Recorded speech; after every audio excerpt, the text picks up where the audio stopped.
Engine के लिए Google का इस्तेमाल करती है, चाइना आज भी बाइडू का इस्तेमाल कर रहा है। स्टडी किया तो मेरी बुद्धि चकरा गई। 2.25 बिलियन यूजर्स व्हाट्सएप इस्तेमाल कर रहे हैं, वो घुसने नहीं दिया व्हाट्सएप को। क्या कहते हैं, वीचैट ही इस्तेमाल करेंगे। चाइना के लोग देशभक्ति को लेके बहुत मजबूत हैं। अपने देश के home grown online entrepreneur Jack Ma को सपोर्ट करने के लिए, अलीबाबा को बढ़ाने के लिए आज तक अमेजॉन को घुसने नहीं दिया इन लोगों ने चाइना में।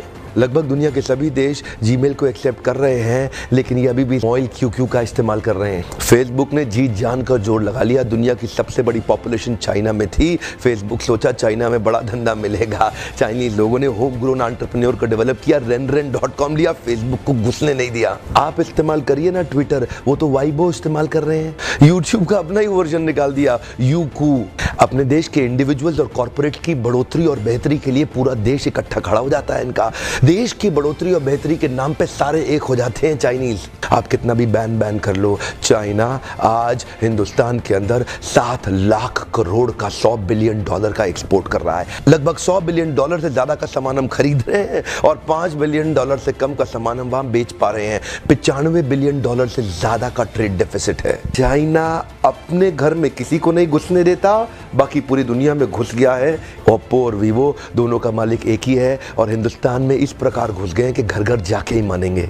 Electronic goods, machinery, organic chemicals, iron and steel, transport equipment, medical pharma products, textile and yarn fabric, सब कुछ तो हम चाइना से लेने को तैयार हो गए हैं। अब ये जिम्मेदारी केवल हमारे देश की सरकार की नहीं रहेगी कि वो बॉर्डर पे लड़ती रहे। अब ये जिम्मेदारी हर भारतीय की हो गई है कि हम अपने व्यापारियों को उठाएं और मिल करके एक हो जाएं। देश की जनता को एक होना बहुत जरूरी है। अगर देश में खुशहाली आएगी तो फायदा सबका होगा। देश में खुशहाली आएगी तो फायदा सबका होगा। आज एक ऐसे व्यक्ति की बात करूंगा जिसके बारे में मैंने पढ़ा तो मेरी बुद्धि चकरा गई। मेजर ध्यानचंद, ये हॉकी के जादूगर माने जाते थे। इंडिया की टीम को हॉकी में वर्ल्ड कप में एज ए कैप्टन ये लीड कर रहे थे। जर्मनी ओलंपिक्स फाइनल अपने होम ग्राउंड के अंदर जर्मनी को जब रौंद दिया तो हिटलर वहां से चला गया। शाम को ध्यानचंद को अपने घर में बुला के पूछा, तुम एक्चुअली करते क्या हो हॉकी के अलावा? तो बोले, मैं लांस नायक सूबेदार, एक छोटा सा सिपाही भारत की आर्मी में हूँ। तो उसी समय जर्मनी के तानाशाह हिटलर ने उनसे कहा, सुनो एक काम करो, जर्मनी से हॉकी खेलना शुरू कर दो, मेरे देश में आ जाओ, तुम्हें आज ही एयरफील्ड मार्शल बना दूंगा। वैसे भी तुम अपने देश के अंदर तो लांस नायक सूबेदार,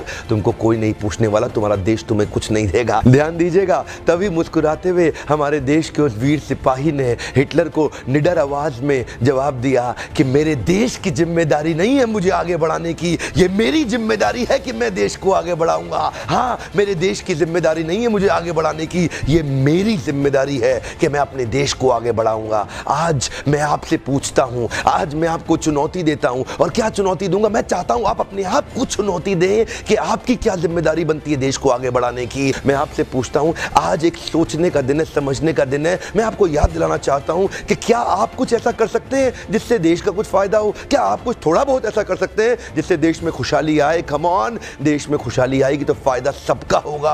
आज कम से कम कुछ छोटी सी पहल करिए और अभी लिखिए कि आप अपने देश के लिए क्या करना चाहते हैं। इस वीडियो को दूर दूर तक फैलाइए, पूरे भारत में फैलाइए, ताकि हम हर भारतीय को इंस्पायर कर सके अपने देश के लिए कुछ करना।